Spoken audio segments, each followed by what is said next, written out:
जावेद अख्तर जी, ये सम्मान के लिए श्री अशोक साहू जी से मैं रिक्वेस्ट करूंगा कि जावेद अख्तर जी को। सुल्तानपुर अपने आप में एक छाती है।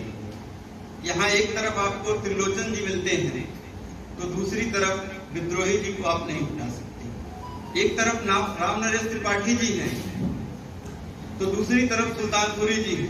गंगा जमुनी तहजीब का इससे जीता जागता उदाहरण और कहीं नहीं मिलता।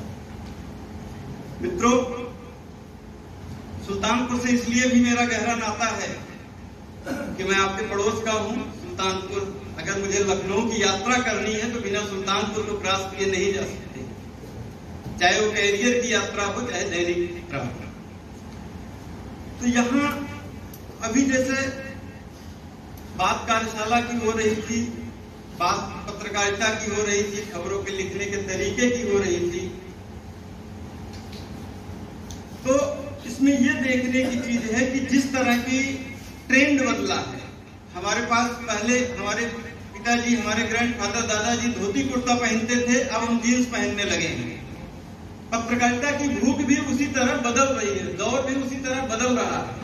अब स्थितियां ये आ गई हैं, फैक्ट चेक करने के लिए एआई तक की बात चल रही है। कुछ कंपनियां एआई के जरिए ये देखना आ रही है, जो मीडिया इंडस्ट्री है, कि आपके फैक्ट सही हैं या गलत हैं। ऐसे में हमारी जिम्मेदारी निरंतर बढ़ती जा रही है। खासतौर से ग्रामीण क्षेत्र की पत्रकारिता दोनों तरह से, मतलब ये ऐसे मानिए कि जो आप फैक्ट देते हैं उसी फैक्ट के आधार पर, उसी सूचना के आधार पर एडिटोरियल भी लिखा जाता है और स्टेट ब्यूरो की खबर भी लिखी जाती है। लेकिन सबसे ज्यादा सवाल भी यहीं से होते हैं, इसलिए हमारी जिम्मेदारी कुछ ज्यादा ही बढ़ती है। जब हम एआई के दौर की बात कर रहे हैं और जैसे अभी बात हो रही थी कि तमाम चीजें मोबाइल पर, व्हाट्सएप की बात हो रही थी, व्हाट्सएप पे चलती है और उसमें तमाम तरह की गलत फैक्ट भी आ जाते हैं, तो मेरा भी यह मानना है कि कोई भी सूचना अगर आप तक पहुंचती है उसको चेक जरूर करें। ये देखें कि सूचना का स्रोत क्या है, क्या वो विश्वसनीय सूत्र है, और अगर विश्वसनीय स्रोत है फिर भी आपको खुद से मुतमईन होना जरूरी है। मित्रों, मैं कुछ जो व्हाट्सएप स्कूल या व्हाट्सएप की पत्रकारिता का मैं कुछ उदाहरण आपके सामने रखता हूं कि किस तरह के खतरे हैं। खासतौर से मैं आप लोगों से जो बात करूंगा, मैं खबरों के जरिए ही अपनी बात रखने का प्रयास करूंगा। 2 साल पहले की बात है, एक आईएएस के घर में चोरी होती है लखनऊ में, और सभी अखबारों में ये खबर छप जाती है कि वो नोएडा में रहते थे और उनकी डेथ हो चुकी है। दूसरे दिन वो सारे अखबारों को नोटिस भेजते हैं, फिर पता चलता है कि नहीं, ये जो उनकी मौत होने की सूचना थी ये पुलिस ने अंदाजे से बता दी थी कि वो यहाँ रहते नहीं। पुलिस गई, पड़ोसियों से पूछा कि कहाँ रहते हैं मकान मालिक, लोगों ने बताया कि उनकी पत्नी तो यहाँ रहती है लेकिन वो उनकी डेथ हो चुकी है। पुलिस ने लिख दिया और हम सारे लोगों ने व्हाट्सएप पर आ गई सूचना, वो सब लोगों ने मान लिया कि वो आईएएस अधिकारी की डेथ हो चुकी है। इसी तरह से दूसरी एक घटना हुई, king George medical university Asia की सबसे बड़ी यूनिवर्सिटी मानी जाती है। वहां के एक प्रोफेसर थे रिटायर्ड, उनकी पत्नी ने एफआईआर दर्ज कराया। तो जो हमारे जर्नलिस्ट साथी थे उन्होंने ये मान लिया कि पत्नी ने एफआईआर दर्ज कराया है, तो पुलिस से पूछा कि प्रोफेसर साहब, खबर में लिखा जा रहा है कि प्रोफेसर साहब के यहाँ चोरी हुई, लेकिन ये किसी ने जानने की कोशिश नहीं की प्रोफेसर साहब हैं कि नहीं। लोगों ने लिख दिया कि उनकी 3 साल पहले मौत हो चुकी है। ये जो उदाहरण हमने बताए, इस तरह की मतलब घटना देने का या उदाहरण देने का मतलब यह था कि हमें कितने स्तर पर चौकन्ना रहने की जरूरत है। अब बात होती है कि आखिर करें क्या। जैसे आज के जो दौर की बात है कि खबरों में नयापन कैसे ले आए, तो उस पर नयापन में फैक्ट के जरिए ही नयापन ले आया जा सकता है और कोई तीसरा विकल्प इसमें नहीं है। मैं इस नएपन की जो बात करूंगा अपनी ही कुछ खबरों के जरिए आपसे रूबरू हूं। केजीएमयू में कैंसर यूनिट है। कैंसर यूनिट में सड़ी हुई सब्जियां, जो सबसे खराब सब्जी होती थी मंडी की, वो आती थी। हम लोगों ने देखा, उसकी फोटो लिया। फोटो लेने के बाद उन सब्जियों की जो फोटो थी उसको स्पेशलिस्ट को दिखवाया, जो कैंसर रोग विशेषज्ञ हैं उनको दिखवाया कि अगर ये सब्जी एक सामान्य, मतलब जो पेशेंट है वो खाता है तो उसका क्या साइड इफेक्ट पड़ेगा। उन्होंने कहा उसका कैंसर सेल बढ़ जाएगा, इसलिए फंगस ऑलरेडी इसमें मौजूद है। फिर हम लोगों ने केजीएमयू, मतलब मेरी ये 2018 की स्टोरी थी, तो हमने उसमें क्या किया कि केजीएमयू की ही सब्जी है, केजीएमयू में के ही पेशेंट को खिलाई जा रही है, केजीएमयू का ही प्रोफेसर कह रहा है कि सब्जी से कैंसर का मर्ज बढ़ेगा। तो इस आधार पर हम लोगों ने अपनी खबर को एक रोचक एंगल से और नए तरीके से प्रस्तुत किया। अगर सिर्फ ये खबर हम देते कि केजीएमयू कैंसर मरीजों को सड़ी हुई सब्जियां खिला रहा, तो सामान्य सी खबर बन करके रह जाती, उसका कोई इम्पैक्ट न होता। लेकिन जिस तरीके से हम लोगों ने सारे स्पेशलिस्ट को इसमें इन्वॉल्व किया और सारे लोगों को इन्वॉल्व करके उस खबर को प्लेसमेंट दिया, तो वो रोचक हुई। और पर्टिकुलर मतलब चूंकि मैं अमर उजाला के लिए काम करता हूं, तो अमर उजाला के ऑल एडिशन में टॉपेस्ट स्टोरी उस दिन की सिलेक्ट हुई है। इस तरह खबर को रोचक बनाया गया। दूसरी एक खबर का मैं जिक्र करूंगा कि जैसे ओपीडी में सामान्य, क्योंकि मैं हेल्थ देखता हूं तो ज्यादातर खबरों का उदाहरण जो मेरा होगा वो स्वास्थ्य से ही देने का। एक इम्यूनोलॉजी डिपार्टमेंट में कुछ पेशेंट आते हैं जिसका इलाज सामान्य सा कुष्ठ रोग मान करके किया जा रहा था अपने जिलों में अलग अलग छोटी छोटी जगहों पर। लेकिन जब वो स्पेशलिस्ट के पास पहुंचते हैं तो एक बीमारी होती है साइबरकाइंड्रिया। तो जिस बीमारी को पिछले 10 साल से कुष्ठ रोग मान करके इलाज किया जा रहा था वो साइबरकाइंड्रिया निकली। तो पेशेंट का पैसा भी खर्च हो रहा था, मर्ज भी बढ़ रहा था, लेकिन बीमारी वो चूंकि पकड़ में नहीं आ रही थी। तो खबर लिखने का, क्योंकि यहाँ बीमारी की बात नहीं खबर लिखने की बात हो रही, तो खबर को अगर हम लोग सामान्य तरीके से लिखते कि फला जगह इस बीमारी का इलाज करते करते डॉक्टर ने जो है मरीज को परेशान कर दिया, ये किया, तो वो सामान्य सी खबर बन के रह जाती। लेकिन सामान्य खबर को उसको विशिष्ट बनाने का प्रयास किया गया।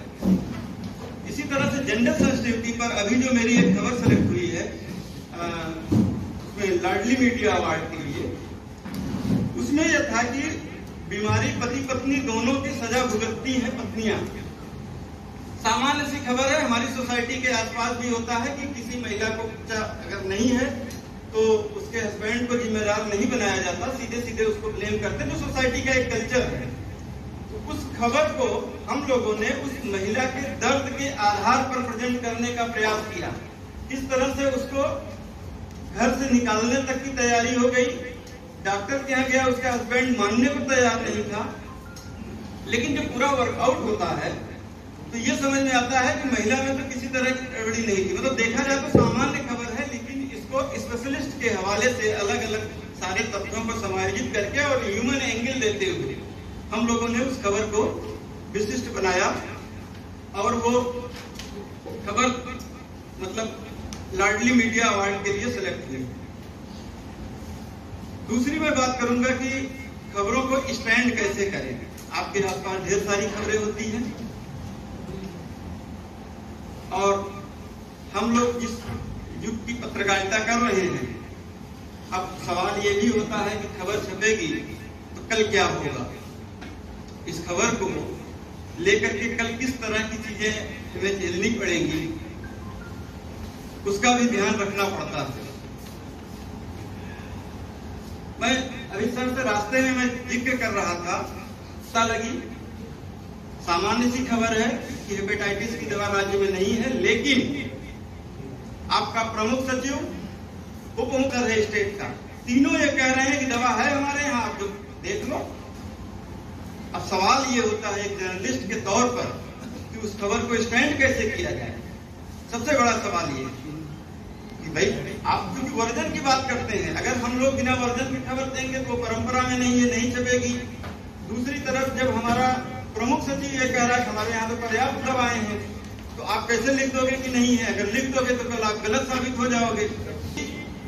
प्रदेश में पता क्या कि 12 नोडल सेंटर बनाए गए थे, बीएचओ, आपका लखनऊ, बनारस, इस तरह अलग अलग जो मेडिसिन विभाग है इसके एचओडी, इसके 18 नोडल अफसर, 18 नोडल अफसर से बात की गई। उनसे हमने पूछा आपके यहाँ हमने एक मरीज, क्योंकि इसकी 1 महीने की जो हेपेटाइटिस की दवा गवर्नमेंट की तरफ से निःशुल्क मिलती है, वो 1 महीने की अगर आप किसी पेशेंट को खरीदने जाएंगे तो वो 10 से 12,000 या 15,000 के आसपास आएगा, 10 से 15 के बीच में रेट है मार्केट में। हमने पूछा कि आपके यहाँ हमने कल एक पेशेंट भेजा था और वहाँ डॉक्टर साहब ने तो देख लिया, बहुत अच्छे तरीके से देखा, लेकिन दवा चूंकि है नहीं तो पेशेंट इतना मतलब मजदूर वर्ग का है तो 12,000 रुपए खर्च नहीं कर सकता। उन्होंने कहा हमने तो यार 3 महीने पहले चिट्ठी लिख दी है और 3 बार रिमाइंडर भेज दिया है 3 महीने के अंदर। हमने कहा ठीक है, रिकॉर्ड किया, उसको रखा। इलाहाबाद बात किया, इलाहाबाद मेडिकल कॉलेज, उन्होंने कहा मेरे यहाँ 4 महीने से नहीं है साहब, और मैं 4 रिमाइंडर भेज चुका हूँ और आज ही दूसरा वाला भी रिमाइंडर भेज रहा हूँ, क्या करूँ? वो लोग दवाई नहीं दे रहे हैं, मैं कैसे मरीजों को दूँ? हमने कहा वो भी ठीक है। फिर ऐसे ही अलग अलग मेडिकल कॉलेज में बात की गई, सबकी रिकॉर्ड किया गया और फिर उसको फ्रंट पेज स्टोरी हम लोगों ने ऐलान किया कि दवा हेपेटाइटिस की दवा जो है यूपी से हेपेटाइटिस की दवा गायब है। सारे नोडल सेंटर के प्रभारियों की बात थी एक तरफ, इनका ये कहना, इनका ये कहना, इनके यहाँ 4 महीने से, 3 महीने से, 2 महीने से। बाकी इधर दिया कि डिप्टी सीएम का क्या कहना है, हमारे प्रमुख सचिव का क्या कहना है, नोडल अधिकारी। हमने जैसा उन्होंने कहा वैसे ही लिख दिया भाई कि ये लो आपकी बात, हम कुछ नहीं कह रहे हैं। दूसरे दिन खबर छपती साहब, हंगामा मच गया, अरे ये क्या हो गया। तीसरे दिन रीडर थे आदरणीय प्रभात सिंह जी, दोनों लोग गए हुए थे। प्रभात जी सोनल मान सिंह जी का इंटरव्यू करने पहुंचे, वहां हमारे दूसरे अखबार के भी साथी पहुंचे हुए थे और उस बीमारी को लेकर के किस तरह की तैयारी है और फ्यूचरिस्टिक प्लान में हम देते ही हैं। तो कोई भी स्पेशलिस्ट से आप बात करें तो अब जैसे आर्थो वाले से आप मेडिसिन की बात करने चले जाते हैं।